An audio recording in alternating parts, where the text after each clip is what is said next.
Ork ternyata merupakan tenaga kerja yang luar biasa. Mereka bekerja cepat, penuh kekuatan, dan seolah tak bisa dihentikan. Bahkan sampai-sampai Lloyd harus turun tangan menghentikan salah satunya. Seorang prajurit melapor dengan cemas, Tuan muda, Ork itu sudah bekerja lebih dari 24 jam tanpa henti. Lloyd segera memberi perintah, keluarkan dia dari sini. Pastikan ia tidak kembali sampai besok. Namun Ork itu menolak keras. Dengan napas berat, ia berkata, aku tidak mau istirahat.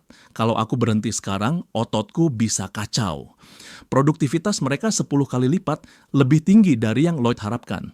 Kekuatan otot mereka benar-benar di luar imajinasi. Tetapi Ork ternyata tidak peduli dengan upah. Mereka bahkan tidak menerima gaji bulanan. Satu-satunya hal yang mereka minta hanyalah makanan. Selama diberi makan sampai kenyang, mereka akan terus bekerja. Tapi ini bukan hal sepele, gumam Lloyd. Malamnya ia membicarakan hal itu dengan ayahnya. Kita perlu meningkatkan pajak dan segera memperbaiki hubungan. Uang itu bisa kita gunakan untuk membeli daging bagi para ork. Dengan mempertimbangkan produktivitas mereka di tambang batu bara, ini jelas bukan kerugian sang baron mengangguk perlahan, namun masih ragu. Aku paham maksudmu, tapi apakah rakyat di wilayah kita bisa menerima? Ini sulit. Kita tidak bisa menaikkan pajak begitu saja, Lloyd menjawab tegas. Itu sama saja dengan merampok jika pajak dinaikkan tanpa henti. Tapi pikirkan ini, apa ruginya bagi mereka bila usaha kita justru menghasilkan keuntungan? Kalau jumlah pajak berkurang, baru itu kerugian. Ayahnya terdiam sejenak lalu bertanya, kalau begitu bagaimana caranya menaikkan pajak tanpa menekan rakyat? Lloyd tersenyum tipis. Mudah kita buat mereka menghasilkan lebih banyak uang. Ada tanah terabaikan di utara wilayah kita. Kita bisa mengubah lahan basah Mares itu menjadi pertanian, lalu memberikannya pada masyarakat. Mereka bisa bertani sebanyak yang mereka mau, hasil panen meningkat, dan secara alami mereka akan membayar lebih banyak pajak. Sore harinya, Lloyd bersama Javier turun langsung mengecek lahan tersebut. Sudah lebih dari 100 tahun tanah ini diabaikan, kata Javier. Bagaimana bisa mereka bertani di tempat seperti ini? Dengan penuh percaya diri Lloyd menjawab, karena mereka punya bos besar, aku. Namun dalam hati ia mengakui ini tidak akan mudah. Medan begitu luas. Ia harus mempertimbangkan banyak hal, aliran air hujan, struktur tanah, dan bagaimana mengatur wilayah itu. Dengan tangan kosong, ia mencoba membuat miniatur sederhana dari tanah, memvisualisasikan peta dan jalur air. Namun berkali-kali simulasi itu gagal. Terlalu tinggi di sini, kalau begini air akan tergenang lagi. Salah lagi. Hari berganti hari, ya, Lloyd hampir tidak makan dan jarang tidur. Wajahnya pucat, tubuhnya lesu, tapi pikirannya terus bekerja mencari solusi. Sudah berapa hari ia seperti ini? Tanya sang Baron kepada Javier. 21 hari, jawab Javier serius. Baron menatap anaknya dari jauh, hatinya berat. Haruskah aku menghentikannya? Dia anakku, tapi bahkan sebagai ayah, aku membencinya. Apakah dia bisa berubah menjadi orang normal? Bukankah itu mustahil? Tapi sekarang, melihat dia berjuang keras demi masyarakat, aku tidak tega menghalanginya. Javier menunduk hormat. Keputusan yang bijaksana, Tuan. Tuan muda telah mengambil tanggung jawab atas ucapannya. Ia tidak pernah menyerah. Akhirnya Lloyd berhasil menemukan solusinya. Ia mengangkat tangannya tinggi ke langit dan berseru dalam hati, jika air dialirkan dengan cara ini, tanah akan kering dan lahan bisa digunakan kembali. Kebahagiaan menyelimutinya. Ia tergeletak di tanah, kelelahan namun tersenyum puas. Masih bisa kutahan. Kalau dibandingkan dengan hari-hariku bekerja sepanjang malam di part-time dulu, ini belum seberapa. Seketika pesan sistem muncul. Pengalaman spesialmu memiliki pengaruh besar terhadap skillmu. Skill baru terbuka, desain. Opsi tambahan tersedia, 3 mode simulasi. Simulasi dapat dilakukan dengan memanipulasi data hasil pengukuran Lloyd, mencoba fitur baru itu. Ia membayangkan desain dengan tangannya dan mendapati betapa mudahnya membangun serta mengubah simulasi lahan.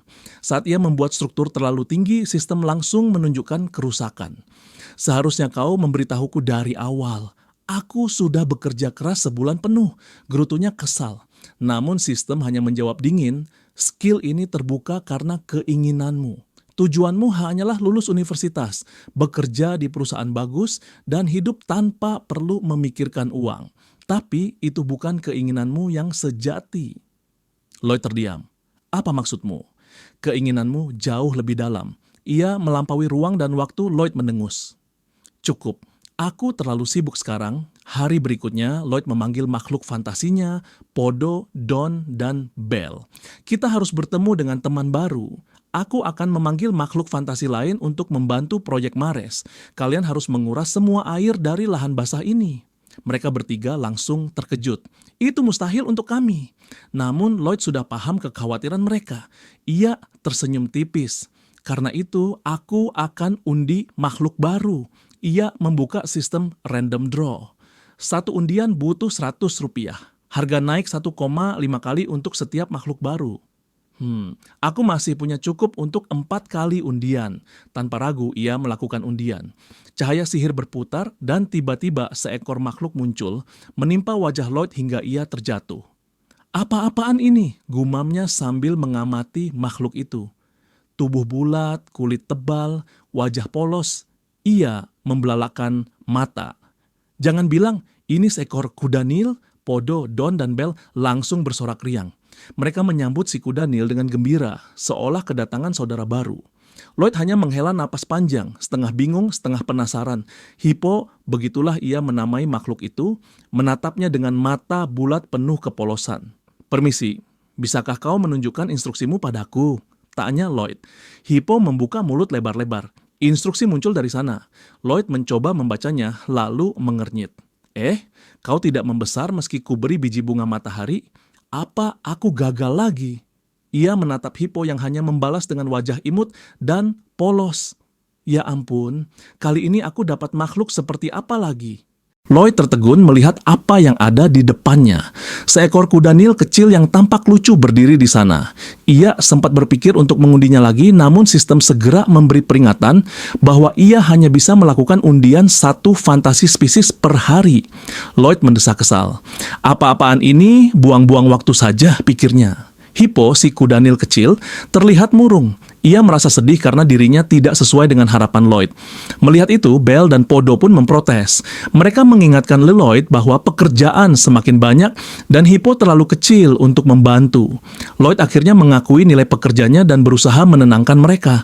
Dengan lembut, ia bertanya pada Hippo, "Kalau begitu, apa sebenarnya kemampuanmu?" Sistem menjawab, "One shot level 1." Lloyd pun menoleh pada Hippo. "Jadi kau bisa minum air dengan skill itu?" Hippo mengangguk pelan. Lloyd masih ragu, lalu bertanya lagi, "Tapi seberapa banyak kau bisa minum?" Sistem menjelaskan bahwa kemampuan Hippo adalah meminum air 4 kali lipat dari kapasitas perutnya. Lloyd merenung. Selama ini, setiap skill yang muncul ternyata adalah skill yang benar-benar ia butuhkan. Apakah ini artinya aku benar-benar beruntung? Gumamnya sambil tersenyum pada Hippo. Mendengar itu, Hippo tersipu malu. Lloyd lalu berkata tegas, "Baiklah, tunjukkan pada kami kemampuanmu." Hippo pun segera mulai meminum air dari wilayah itu. Awalnya, Lloyd hanya menatapnya biasa saja, tapi kemudian matanya melebar. Tubuh Hippo perlahan membesar, semakin besar, hingga berkali-kali lipat dari ukuran awalnya. Air di wilayah itu berkurang drastis, hampir mengering dan Hippo masih terus menelan tanpa henti. Lloyd terkejut. Jumlah sebanyak itu dalam waktu sesingkat ini, pikirnya, ia sadar dengan kemampuan Hippo mereka bisa mengeringkan semua air hanya dalam beberapa hari. Belle dan yang lain bersorak gembira menganggap Hippo sebagai makhluk fantasi yang luar biasa. Sementara itu, sistem kembali memberi penjelasan. Kemampuan yang dimiliki Lloyd sebenarnya ditambahkan satu demi satu saat ia datang ke dunia ini. Seolah-olah ia memang diatur untuk selalu mendapatkan skill yang paling dibutuhkannya. Lloyd tersenyum kecut, tapi tetap merasa kagum. Ia lalu meminta Hippo minum lagi, kali ini sampai batas maksimalnya, sebab besok konstruksi garis pertanian akan dimulai. Dan benar, esok harinya danau mulai surut. Proses konstruksi pun berjalan. Hippo menghilangkan air dari lahan basah, lalu menyemburkannya ke sungai hingga tubuhnya mengecil lagi. Para pekerja menyingkirkan akar rumput dan sisa tanaman. Javier menggunakan skillnya untuk memperkuat tanah, sementara Podo menekan tanah agar lebih padat. Hari demi hari berlalu. Dengan bantuan skill simulasi Lloyd, pekerjaan berjalan lebih cepat. 10 hari kemudian, 1 bagian lahan berhasil diselesaikan. Para pekerja bersorak, merasa semangat meski masih ada jalan panjang di depan. Lloyd bahkan menjanjikan pesta bonus setelah semuanya selesai. Javier yang saat itu sedang memegang sekop terdiam, ia menatap tanah di depannya yang kini berubah menjadi ladang pertanian. Sejak kapan aku mulai bekerja di bidang konstruksi? Batinnya. Tapi dari kejauhan, Lloyd memanggil dan memberinya benih untuk ditanam. Javier hanya bisa tersenyum getir sambil menanamnya. Tidak lama, jamur-jamur pun tumbuh, berfungsi sebagai pelindung lahan dari hama dan hewan liar. Melihat perubahan itu, masyarakat pun kagum. Mereka menganggap apa yang terjadi adalah sebuah keajaiban. Sistem kembali muncul, memberi pemberitahuan. Orang-orang di wilayah barat Frontera menunjukkan kekaguman dan rasa hormat. Sebagai bonus atas pencapaian sosial, Lloyd mendapatkan tambahan Rp450.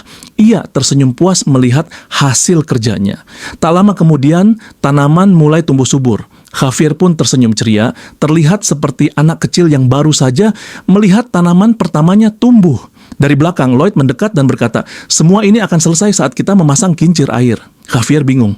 "Kincir air?" tanyanya. Lloyd menjelaskan bahwa kincir itu akan menjaga lahan tetap kering meski hujan turun agar tidak kembali menjadi rawa. Namun sebelum pembicaraan mereka selesai, segerombolan bangsawan mendekat. Salah satunya adalah seorang pria dengan kumis tebal, Viscount Vacona dari utara lahan basah Mares. Dengan wajah angkuh, ia menatap mereka. "Siapa yang bertanggung jawab atas konstruksi ini?" tanyanya ketus. Javier hendak menjawab, tapi Lloyd segera menahannya. Dengan tegas, ia berkata, "Akulah orangnya." Viscount itu menatap tajam dan berkata, "Apakah kau tidak tahu? Ini adalah wilayah Viscount Vacona. Tinggalkan tempat ini sekarang juga." Mares, Westland, tanah ini telah lama diabaikan orang-orang. Sebagian wilayahnya memang berada di bawah wewenang Viscount Lacona dari utara, sementara sebagian lain adalah milik Baron Frontera. Kini Viscount itu keluar dari persembunyiannya untuk mengklaim hak atas tanah ini, berencana mengambil alih lahan subur itu tanpa harus mengotori tangannya sedikit pun. Lloyd berpikir jelas sekali dia akan bersikeras bahwa tanah ini adalah haknya. Memang benar, sisi utara tanah ini sah milik Viscount Lacona, namun itu hanya berlaku untuk saat ini saja. Salah satu bangsawan dari pihak Viscount berkata dengan lantang, "Jika kalian memasuki wilayah ini tanpa izin, maka kalian melanggar aturan." Seorang pria di sampingnya ikut menimpali, "Benar sekali, Viscount sangat menjunjung tinggi hak dan wewenang yang sudah diberikan raja. Jadi ini adalah urusan antar bangsawan." "Kau diam saja," Lloyd hanya menatap dingin. Ia menjawab santai, namun menohok. Ucapannya membuat para pekerja ikut merasa marah, meski Lloyd tampak tenang. Tak lama kemudian, seseorang memperkenalkan diri. "Maafkan aku karena terlambat. Perkenalkan, namaku Lloyd, anak tertua dari Frontera." Lloyd memperkenalkan diri dengan sopan, namun Viscount tersebut tetap angkuh. Viscount itu pun berkata, "Jika kau anak tertua tapi tak punya sopan santun, maka tak ada lagi yang bisa dibicarakan. Panggil ayahmu ke sini." Javier menahan kesal. Baginya, perkataan itu sungguh kasar. Lloyd tampak sibuk, seolah tak mendengar. Ia bahkan mengorek telinganya sambil berucap, "Apa? Aku tak dengar apapun." Seekor lalat berterbangan mengganggu pendengaranku. Ia lalu meniup jari kelingkingnya, berpura-pura mencari lalat. Pengawal di samping Viscount berbisik, "Dia sedang menghina Anda." Viscount semakin kesal. "Apa yang kau bilang? Benarkah itu?" katanya dengan nada marah. Namun Lloyd tetap santai. Ia mengutip aturan hukum kerajaan, ayat nomor 321, hukum spesial mengenai tanah gersang dan reklamasi. Dengan suara lantang ia menyebutkan pasal demi pasal. Pasal pertama, tujuan pembudidayaan tanah gersang yang lama diabaikan, sekaligus menetapkan kepemilikan atas tanah yang berhasil direklamasi. Pasal kedua, definisi tanah gersang adalah tanah yang telah diabaikan lebih dari 100 tahun lamanya tanpa ada pemukiman maupun budidaya. Pasal ketiga, kepemilikan tanah yang memenuhi syarat ditetapkan bagi pihak yang membudidayakan dan mengembangkan tanah tersebut. Semua orang terdiam. Mereka menyadari Lloyd benar-benar berpengetahuan. Dengan penuh keyakinan, ia menunjukkan bukti. Pertama, ini tanah yang dikembangkan dengan investasi dana dan tenaga kerja. Kedua, di sini pemukiman dan infrastruktur bisa dibangun. Ketiga, tanah ini cocok untuk pertanian jangka panjang. Ia lalu mencabut sebuah tanaman bawang daun dan menunjukkannya pada Viscount.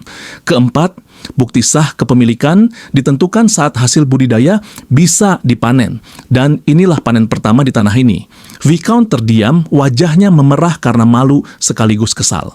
Javier yang menyaksikan semua itu akhirnya paham. Ia sadar bahwa Lloyd sudah merencanakan semuanya sejak awal.